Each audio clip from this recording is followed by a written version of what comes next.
Welcome everybody to the comeback bracket. If you remember a while ago, we did our main bracket where we had the victor of Halo 3 with the runner-up of Persona 5. And this is actually the comeback bracket that we talked about doing because of the fact that we had a couple of unfair first-round matchups. And before I get into that, who's joining me? I'm Mike. And I'm Travis. So some of these first-round matchups were really cruel, and some of them were, I would say, kind of a given from the beginning. So we wanted to have kind of like this bracket as a way that we can give more recognition and talk about the other games in the bracket that didn't really get a chance to be talked about in that light. So our first matchup for that is Super Mario Odyssey as our 1 seed. Oh, by the way, this was actually voted for by you guys. So thank you for that. We have Super Mario Odyssey up against the 8 seed Star Fox 64. And as an introduction to both of these games, Super Mario Odyssey was a legendary platformer that was actually pretty much renowned as like a revitalization to the 3D Mario games and was almost universally praised. You can't really say a ton that's really bad about it, but it was revolutionary in terms of bringing back the platform. Basically, it was a big platformer that kind of skipped the Wii U generation and went on the Switch. It was almost unanimously the best game of a lot of people for 2017. Going up against Star Fox 64, kind of a game that is known to be the standard when it comes down to a kind of a typical rail shooter kind of game. We haven't really seen many games that have been able to do it to the extent that Star Fox 64 has, and when you think about games that are in that kind of genre, Star Fox usually comes to mind. So it's a game. Super Mario Odyssey was a game that pretty much revitalized a genre, and Star Fox 64 kind of took a twist on an already established genre. So, anybody want to start? I can start. I guess I'll say, as a negative for both of these games, kind of in a way, though it's more negative for one than the other, these games were kind of short. Yeah. Star Fox 64 especially was like 2 hours worth of gameplay, and even if you want to do everything in that game, it doesn't go past more than a few hours. Mario Odyssey, on the flip side, I think that game is still pretty short, at least if you're just trying to beat the game in like one sitting or without trying to 100% the game. You can beat it within a couple hours too. It does have a lot of extra content, which is really, really cool. But just, I have a feeling as we talk about this, we're going to start to realize that Star Fox 64 doesn't stand much of a chance against Super Mario Odyssey. But I just wanted want to give it a fair shot, though. I guess. So I wanted to start off by saying, neither of these games are perfect in that category. These are both games that I wish were a little bit longer, at least as far as the main story goes. No, I would agree. But in terms of one thing that I do have to have as a counterpoint to that, Mario Odyssey did have a lot more hours that you could put into the game if you did want to go for all the moons. But in terms of the main story, absolutely. The main story is super short. But one of the things that I think both of these games do have very well is replayability. Where Mario Odyssey, you can go through getting different costumes. Mario Odyssey, the possibilities are endless in terms of all the crazy stuff that you can do. You can play with the dog. You can find all of the special coins as well. And Star Fox 64, if you play it right, you can go down a completely different path than you did on your first playthrough. So the kind of, brevity of these games are made up by replayability, but that's not a thing that a lot of people really seek out in modern games. So I'm not sure if I would completely discredit the point, but it is something that I do weigh as kind of thing. Because I'll be honest, I have fun going back to Star Fox 64 and doing a score run for myself, but not a ton of people care to do that. I'll give it that. Mm-hmm. Well, and I think Mario Odyssey also has the balloons too, which is like a whole nother little side mode you can do. I don't know a ton about Star Fox 64. Does it have multiplayer? It does. It's nothing special. Okay, but it's a thing that's there at least. Because I wouldn't say the balloons are exactly anything super special, but so they both have like a little extra thing too. I think my only quip with Star Fox 64 is I feel like even on different playthroughs, and you can correct me if I'm wrong because I've only beaten it one time, but I feel like there's only so much that game can do. It's not super diverse in terms of its gameplay. What I've noticed with that game too is a lot of the missions kind of work out the same, where like you said, it's an on-rail shooter, so you're traveling through space, and it's basically kill everything on the screen, and then there's also a lot of your buddies are going to be in danger a lot, so you have to save your buddies. And if you want to get all the medals and stuff that you need, you have to make sure that you're taking care of them. But it feels like really from level to level that doesn't change too much. At least like in Mario Odyssey, I feel like every single section is very diverse in what it's asking you to do. I feel like Star Fox 64 doesn't have a lot of variety with that. So I'm sure, like you said, the replayability for Star Fox 64 comes more from there's different routes to take, less so from a different type of gameplay in each world. No, I would agree. I would agree with that point. With Star Fox 64, in terms of the typical kind of level that you're going to be facing, it's going to be you're in an R-Wing, and you're just shooting. It's going to be like, again, it's pretty much a typical rail shooter. It's not going to deviate too far from that. The couple of levels that it did do that was, I would argue, one of them was not fun, and the other one was just kind of odd. The stage Aquas, for example. Pretty much, if you do well in I believe it's Sector Y, the upper path for Star Fox 64, and you're going through Aquas and whatnot, you're pretty much in a submarine firing. Like the idea is cool, and the end stage boss is pretty interesting, but it doesn't really feel very different, I guess. Mario Odyssey, one of the things that I think is amazing about it is you're constantly seeing new things. You're constantly seeing new power-ups. You're constantly seeing so many other ways to interact with the world that Star Fox 64 doesn't give you. But at the same time, I don't think people were asking for that at the time that Star Fox 64 was created. And I'm not sure if that's something that we can give a ton of weight to, because it is true the fact that if you're looking at both these games, that was when Mario. I think Star Fox 64 was at the end of the N64's life cycle, but like Super Mario 64 was pretty much the pinnacle of like a 3D platformer at that time. I don't think it would be possible to ask of what Mario Odyssey was doing at the time. So I'm wondering if you're taking it in terms of context. Both of them, I would say, were still pretty innovative. If you want to at least give some credit to Star Fox 64 in that case.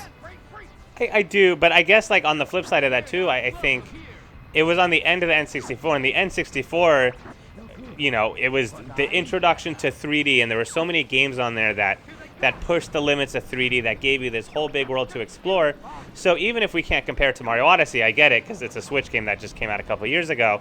But even compared to like Mario 64 and Banjo-Kazooie, which I get are a different genre, but I feel like those games offer you so much more to tinker with and to interact with than Star Fox 64 does. I feel like the game is lacking in terms of like, oh, this level, you do this. I wish the missions were a little bit different, as opposed to it feels like you're just going through shooting and saving your friends every single time. I wish like they would have found something else they could have done to make certain missions feel a little bit different. Because they were capable of at least doing that, because I look at a game like Banjo-Kazooie where every level is like fresh and new and there's so much variety in it. So they could have at least had that. I think not to the level of Mario Odyssey, but they could have had something like it. Well, and if we want to at least give something that I do believe Star Fox 64 actually wins in, is in terms of the narrative that they actually try to bring out. Mario Odyssey doesn't really care to bring one up, and to be honest, I don't think it really needed to. It's obviously Bowser and Princess Peach are trying to get married and whatnot, and you're trying to catch up to them. Those kinds of Mario games never really needed to have as much of a deep story, but you saw in like Mario Galaxy and I would say Mario Sunshine and the other ones, there was a more compelling story that came with it when it came down to 3D Mario platformer. I don't think it's necessary, but the fact of this is a little bit of a spoiler for Star Fox 64, but depending on the path that you go through, you're pretty much being escorted out by pretty much like the ghost of your dad, pretty much saying like you have to, and so pretty much there's like an end sequence where after you meet the final boss, you have to escape the planet, but you have to pretty much follow like the ghost of your father, who's still trying to help you out, even though that he was basically betrayed by Pigma and Starwolf. So if you want to at least give some credit to it, I wouldn't give it a ton of credit, because it's not really the point and what people really go for Star Fox for. But they do have a story. I don't really think that Mario Odyssey really has a story. Yeah, no, that's fair. That's fair. All right, well, I don't think we're going to change our thoughts on it. Do we just want to put the nail in the coffin for it? Sure. I mean... Well, hey, sorry. I was going to say, if we want to vote, mine's going to be Mario Odyssey, obviously. I don't think there was a lot of changing that one. No, I would agree with that. And same with me. It would probably be Mario Odyssey, just for the fact that Star Fox 64 gets so screwed in this bracket. It literally went up against Ocarina of Time in the original bracket, and then goes up against Mario Odyssey in the next one. It's just like, this game can't catch a break. It's a fun game. It really is, but it's not better than Mario Odyssey. Yeah. I think because of the compelling story and nostalgia that Odyssey still wins. To be fair, Star Fox 64, like every game on the original bracket was really good. I would say it was probably the second worst game on our bracket, except for, maybe third worst, besides maybe Battle for Bikini Bottom and then Sonic Adventure. I would have to say so. So it's a great game, but it's a bracket of great games. So yeah, it's hard to compare. Yeah, legendary games to each other. But we're going to be moving on to our next game after Mario Odyssey sweeps, and we're going to be having the 4 seed and the 5 seed. The 4 seed being Breath of the Wild. What else is there to say about this? Pretty much the exact same things that you could say about the about how well recognized this game was for Mario Odyssey. You could say about the same thing with Breath of the Wild. They won a lot of people's Game of the Years, and it's, I would argue, almost the pinnacle of an open world game. Now, pretty much, it's Zelda in an open world, but it was pretty much done almost perfectly. I know Travis is going to be able to say some things about stuff that he didn't like about it, but it's going up against Mario Bros. 3, which this game has a little bit of a weird history, but at its core, Mario Bros. 3 was a fantastic 2D platformer, which pretty much blew people's minds when it was released for the NES. The original Mario Bros. Was fantastic. The second Mario Bros. They kind of overshot in terms of the difficulty department, and so the American versions didn't really get Mario Bros. 2 technically. Like, the Mario Bros. 2 The Lost Levels was technically what Super Mario Bros. 2 was, and Mario Bros. 3 was pretty much the anticipated sequel that everybody was waiting for, coming with new power-ups, new stages, and whatnot, all having like a little play-like aesthetic. So these are two games that were, from Nintendo's franchises, pretty much seen as the best of the best when they were released. Mm-hmm. And I think Mike could also go into more depth about like some of the crazy things that Mario Bros. 3 did, but I'm very curious about Travis, some of his gripes with Breath of the Wild, to see if it could sway us away. So does that mean I'm going to be starting it off with because like, put in perspective, I finally collected the Master Sword. I beat all of the different Divine Beasts, and I'm like, I just really don't feel like facing Ganondorf. Never touch the game again. Some things that I think throw me off of getting really far into it is just, I felt like, I don't know if there were like too many shrines or too many collectibles, but I never really felt like it was that special to find, especially the seeds. I'm like, they're literally everywhere. But then I realized I'm literally just trying to grind out finding shrines just so I can get enough hearts so I can get my Master Sword, so I can actually have like some sort of weapon that won't break on me. I know it wears out on magic, but it's at least still a useful weapon even without the magic. And then sometimes you'd have to like go and grind out some camps just so you can restock on weapons. I just got really annoyed with how quickly some weapons broke. Mm-hmm. I would say there's of the two complaints that I think are very justified for Breath of the Wild. One of the things is weapon durability, and the other one is the uniqueness of the shrine challenges, where usually the Legend of Zelda games have been known for, up to that point, have been known for a dungeon with a theme, a unique dungeon item that'll help you see the dungeon through a different vein, through a different lens. And that was kind of thrown out of the way for the shrines. And one of the big complaints for it was it kind of took away the novelty of really finding those shrines, because of the fact that I would argue like maybe a fourth of them were either a minor test of strength or a major test of strength, where it's literally just defeating an enemy that you've already defeated before. And there isn't anything really special about that. And instead of being excited, I think at least the enjoyment that I had was finding the shrines rather than doing the shrines, which I feel like shouldn't always be the case. Yeah. Yeah. And I feel like the other thing about Breath of the Wild, like I really enjoyed Breath of the Wild, but then on the flip side, there were so many things kind of like you're saying that made it feel like it was tedious to me. I didn't particularly enjoy the Divine Beast dungeons really at all. And I think a part of it was because of that. I felt like they were just tedious. I liked the puzzle aspect of it, of changing them. The problem was, what I love about Zelda is that every dungeon feels so unique, right? Like, you can tell the Earth Temple apart from the Wind Temple in Wind Waker. You can tell the Spirit Temple apart from the Fire Temple in Ocarina of Time. If I plopped you in those dungeons, unless you've played the game a ton, you would not be able to tell me based on a screenshot which dungeon is which. All four feel the same. The only difference is the way that they move. And even the boss fights, they're all exactly the same in this game. So they added a ton of variety in terms of the gameplay that you can do, but I also feel like they took out so much variety in terms of the game design, where it felt like so much of what I was doing was the same. Like, the fights against Ganon were always exactly the same. I mean, his attacks were slightly different, but he always looked exactly the same.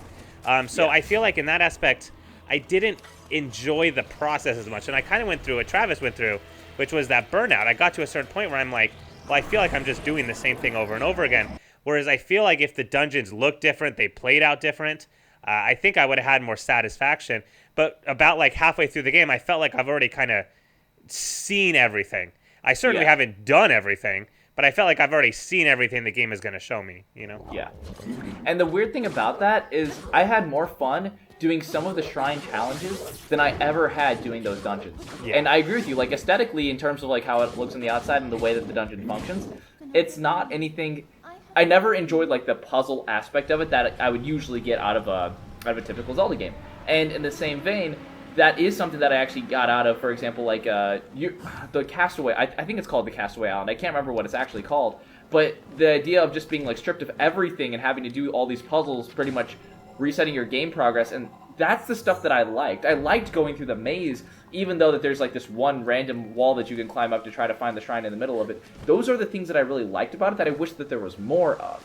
So again, I'm with you, Mike. I adored Breath of the Wild, and I don't want to know how many hours I put into that game, because it was probably, I would argue, it would probably be like 100, 120.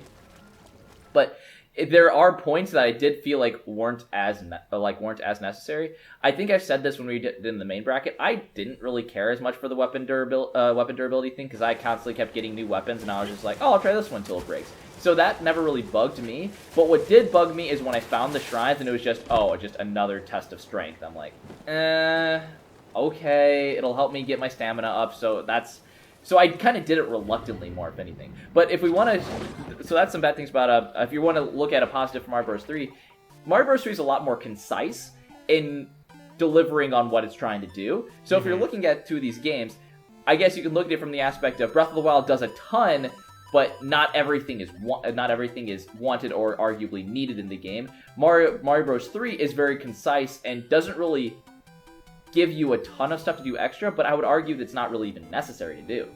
Yeah. Well, and I would even go so far as say, like, Mario, it's the same as what we talked about in the last round, where it's hard to compare the two because one was made almost 40 years ago at this point.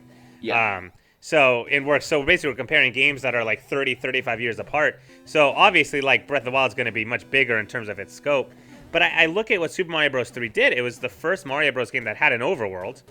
So they added all that, which means all that side content where you have the memory game, or you have like the 1-up thing. All of that stuff was completely new. It wasn't seen in either of the original two Mario games. So this game actually added a ton to the Mario franchise, with new power-ups, new like just different ways of like moving through the level with flying and all that. So I feel like Super Mario Bros. 3 was Breath of the Wild for the Mario Bros. Franchise back in the day. I would say so as well, yeah. Yeah, and so that's why it's hard to compare these two games, because they're from such different time periods, and they're both so iconic for what they did and how they changed their franchises. They just did it in such different ways because they're so spread out. Because I look at Mario Bros. 3 and I compare it to the games that came before it, and it perfected what 2D Mario should have been. Mario Bros. And Mario Bros. 2 were fun, but like the controls in it weren't great. But I love the controls in Mario Bros. 3. I think it plays so smooth. It's easy to control. Most people would say it's the best 2D Mario game ever. And for me, it's for sure top 2. It's between that one and Super Mario World. Yeah. So it's a huge titan in terms of platformers, and so many things this game did. Pretty much every platformer in the future copied it. I mean, the idea of having that overworld, the idea of having all these different power-ups that you lose if you get hit. They didn't all necessarily start with this game, but this game either had it or created it. So I feel like Super Mario Bros. 3 kind of set the stage for everything that came after it. Oh, I would agree with that. And it might be hard to judge it on it because we don't know if Breath of the Wild is going to have that same effect. But one thing that I do want to still give credit to Breath of the Wild for is the way that I actually gave people character, that I felt like one of my main complaints that I would have in a lot of the early Zelda games is I never really felt that certain people got the same treatment in terms of trying to develop a character. Mm-hmm. So when it comes down to the main characters, it took to Wind Waker to actually give Ganondorf a little bit more of a reason for being the king of evil than he was and whatnot. I don't think it just took a while till he got there. It came to in the same way with Zelda. I think it took till later on when she's not well, I guess you can argue the thing with Sheik was a little bit different, but you never really felt that she was more than a one-dimensional character until later. And now when you got to like Breath of the Wild, I would say that like you actually see the struggles of Zelda. You actually see the struggles of her not being able to fulfill what she was meant to be doing, and about how some of the things that is her goal to do, she doesn't even want to do. She's more interested in science. She's more interested in learning about pretty much the world, and she almost kind of dislikes Link for having to be a protector to her while she's going through all of it. And it does give a little bit more of a perspective change on like the dynamic that you would usually see between Link and Zelda. It's not just hero and potential damsel in distress. It's more than that now. So that is one thing that Breath of the Wild still should get credit for. But I'm wondering, is the better narrative worth it for some of the tediousness of the actual gameplay? Right. Yeah, and I think that's where I get stuck with this. Like, Breath of the Wild, it's hard because I'm pretty biased against it. I think the game was so hyped, and I just feel like it got so much love for being so creative, which it was, but I feel like it took out so much of what made Zelda fun for me that it was hard for me to enjoy because I loved the story of it. And everything you mentioned is true, but I feel like this game doesn't do as good of a job as it does really cementing all of that. Like, there's such a lack of interaction with the characters. All of the main characters, like Zelda and all of the protectors and everyone, they're not in the game. I mean, they're all dead, basically, you know? Yeah. So it's like the best characters that have the best, like, interactions, you don't actually ever get to interact with. So I feel like there was so much potential for, like, this to be, in my head, the greatest game I've ever played. And I think that's why it's so disappointing, because the gameplay was there. I think this might be the greatest gameplay variety that any game has ever had. But I feel like this game is lacking in all the other departments. And so that's why it's always so hard, because people call this the perfect game. And I think, well, it's not. It has perfect gameplay, but I think it's far from the perfect game. So I have a question for you then, Mike. Take away The Legend of Zelda in front of Breath of the Wild. Do you think that your opinion would change if it wasn't a Zelda game? Yes. Yeah, I think it would. I mean, kind of. Like, I would call this game a 9 out of 10, and I think I would call it a 9 out of 10 no matter what, because the gameplay, and it's awesome. I think the gameplay, and it's so much fun. But I like, if it was not Zelda, I don't think I would care as much what's going on behind the scenes, you know? Yeah, like, that's what my fear was, too, because I'm the same way. Yeah, because like I wouldn't really care then. Oh, so the princess has been kidnapped and trapped for 100 years, that's fine. But in a Zelda game, I'm like, no, I want to interact with this princess because I know who it is, and she's an awesome character. And like you said, she has this role that's more of a damsel in distress, kind of. But I would have loved it much more like if she would have been actually with me, potentially adventuring with me the way she does like in Wind Waker, Ocarina of Time, where she's actually with you fighting, you know? So I feel like there's a lot lacking. And I feel like because of that, yeah, it would have been a great non-Zelda, just open-world adventure. But Zelda, I think, has to have the story there, too. And this game had a great story. It just didn't tell it very often, you know? And the little moments where it told the story were great. Like, I loved memories? the cutscenes. I adored the memories. Yeah, they were so good. And in my head, I'm like, I want more of this, you know? And even if there's more optional stuff, then that's fine. But I just want more of it, you know? So, I don't know. Yeah. So then if I want to give my final thoughts on Mario Bros. 3 before we vote then.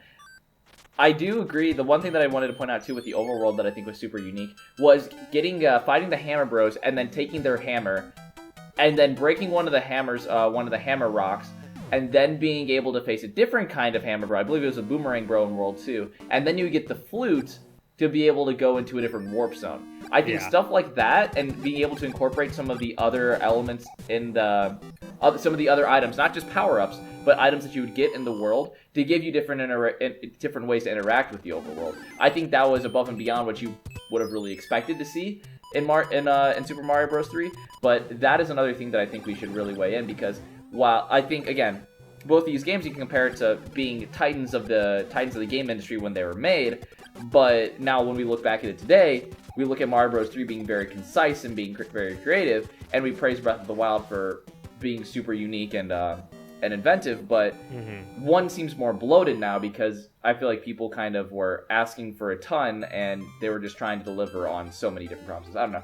Little ramble there, but does anybody want to vote first to that?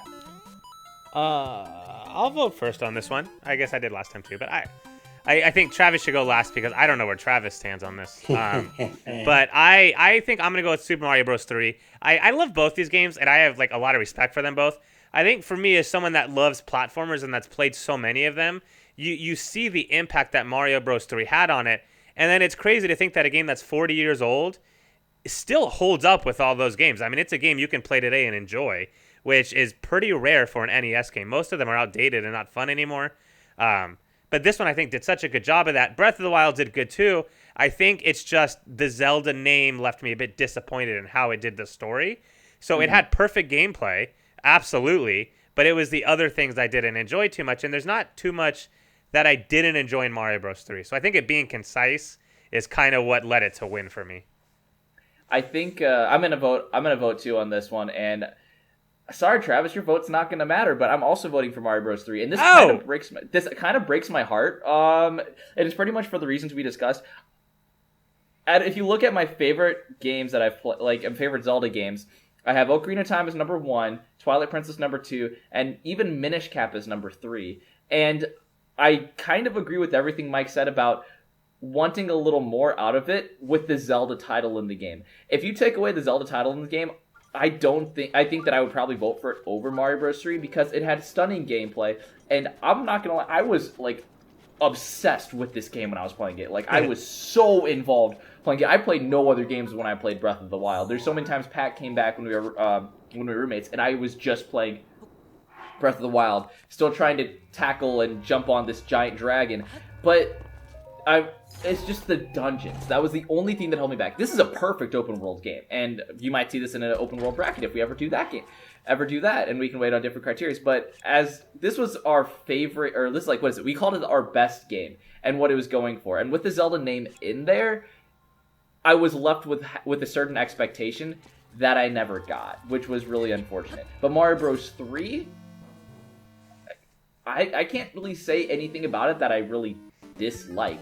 I even was able to use a frog suit to swim through different levels and whatnot. I was able to use a cloud to skip through levels and whatnot, and if I screwed up and I had to get warped back and I didn't beat on the first time.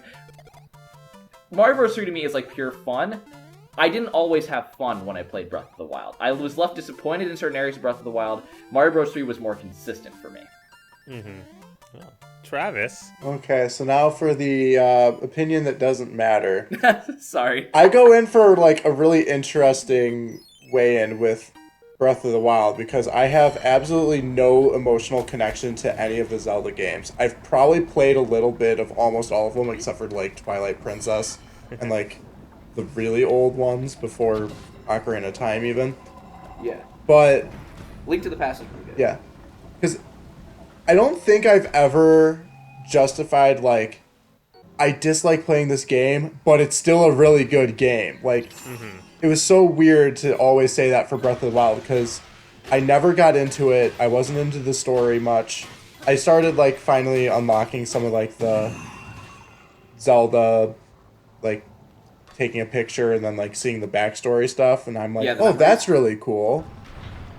But you have to like go out of your way in order to find a story, and to me that's weird. So I think I'm also voting Mario Bros, which is hilarious that Breath of the Wild is getting swept when what did it go against in the original bracket? Oh God, that's a Was it great Halo? question. No, Mario Bros. 3 went up. Not Mario Bros. 3. Super Mario Odyssey went up against Halo. Yeah, I don't me remember. Give me a second. I'll look it up, but you can keep going. I'm gonna look it up. Yeah. So anyway, because I think another thing that got me was we've all talked about this with Breath of the Wild. Its soundtrack is really lacking. That's also true. Whereas Mario Bros. 3, I mean, just really any Mario game always gets me all happy and jittery with all of the music that it has. Right. Well, and I think that's what's hard too, because like it's not even that like everything with Breath of the Wild was great. It just was like hidden. Like its soundtrack is good if you listen to it, but the soundtrack is just hidden. They don't show it as much, you know. Oh, like my favorite, one of my favorite songs in the soundtrack is for Terrytown, and Terrytown, so many people will never actually unlock that area. It's a hard quest to find. Well, and even like the Hyrule Field theme, it doesn't play all the time. So it's like, why have this great tune if you're not gonna have it play? You know, I don't know. I think so. It's like the soundtrack is amazing, the story is amazing, but like Travis said, you have to look for this stuff. And it's like, why do I have to look for the great parts of your game? You should be like shoving that stuff in my face. I don't know. It did. So Breath of the Wild also got screwed in the original bracket because it went up against Persona 5 in the first round. Yeah, the runner-up. So that makes sense. But I guess we'll leave it at that. So Mario Bros. 3, in a kind of a shock, kind of swept Breath of the Wild. So our next first semifinals matchup is going to be Super Mario Odyssey, and not debating the classic 2017 debate for Mario Odyssey versus Breath of the Wild. It's going to be Mario Odyssey versus Mario Bros. 3. Kind of crazy, but there's a comment section for a reason. Tell us how much you disagree with us and how much you don't like the choice of us choosing Mario Bros. 3 over Breath of the Wild, but we do want to hear your opinion, so please let us know, and we'll see you when we discuss more of the comeback bracket. Yeah, bye. Bye.